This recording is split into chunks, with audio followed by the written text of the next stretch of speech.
Hello ફૂડી friends, કૃષ્ણાકા kitchen ખજાનામાં તમારું સ્વાગત છે. આજે બનાવીશું એક અલગ જ રીતથી રીંગણનું શાક. શાક બનાવવા માટે મેં આવી રીતના નાના રીંગણ લીધા છે. એને હવે ઉપરથી કટ કરી દઈશું.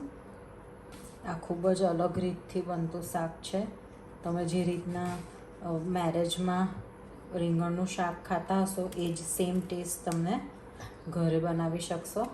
હવે રીંગણને હાફ કટ કરી દઈએ. કટ કરેલા રીંગણને હવે આપણે પાણીમાં લઈ લઈશું જેથી કાળા ના પડી જાય. પેનમાં હવે તેલ લઈશું. 3 to 4 ટેબલસ્પૂન જેટલું આપણે તેલ લઈશું. તેલ ગરમ થાય એટલે લઈશું રાઈ.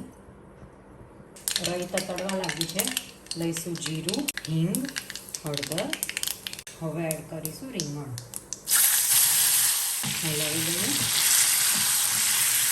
એડ કરીશું થોડું પાણી. હવે ઢાંકીને રીંગણ ચડવા દઈએ. રીંગણને હવે આપણે બીજા ગેસ ઉપર શિફ્ટ કરી દઈશું. આપણે ત્યાં સુધીને ગ્રેવી બનાવી દઈએ.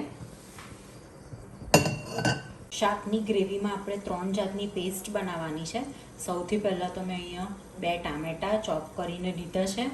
પછી લીલવા છે, એની અંદર આદુ અને મરચાં નાખ્યા છે. અને અહીં છે સિંગદાણા અને તલ. તો 3 એમની આપણે પેસ્ટ બનાવી દઈએ. ગ્રેવી માટેની 3 પેસ્ટ આપણી રેડી છે. હવે આપણે એક મસાલાની પેસ્ટ બનાવીશું. એમાં લઈશું આપણે ધાણા જીરું, લાલ મરચું, હિંગ, હળદર, ગરમ મસાલો. મસાલાની અંદર હવે થોડુંક પાણી એડ કરીને પેસ્ટ બનાવીશું. હવે પેનની અંદર 2 ટેબલસ્પૂન જેટલું તેલ લઈશું. તેલ ગરમ થાય એટલે જીરું. જીરાનો કલર બદલાય પછી આપણે લઈશું મસાલાની પેસ્ટ. મસાલો સરસ સતળાઈ ગયો છે. હવે એડ કરીશું આપણે લીલા મરચાં અને આદુની પેસ્ટ. પછી એડ કરીશું ટામેટાની પેસ્ટ. હવે ટામેટાને બરાબર સતળાઈ જવા દઈશું. ટામેટા સરસ સતળાઈ ગયા છે. હવે એડ કરીશું સિંગદાણા અને તલની પેસ્ટ. સરસ હવે મિક્સ કરી દઈએ. હવે એડ કરીશું મીઠું.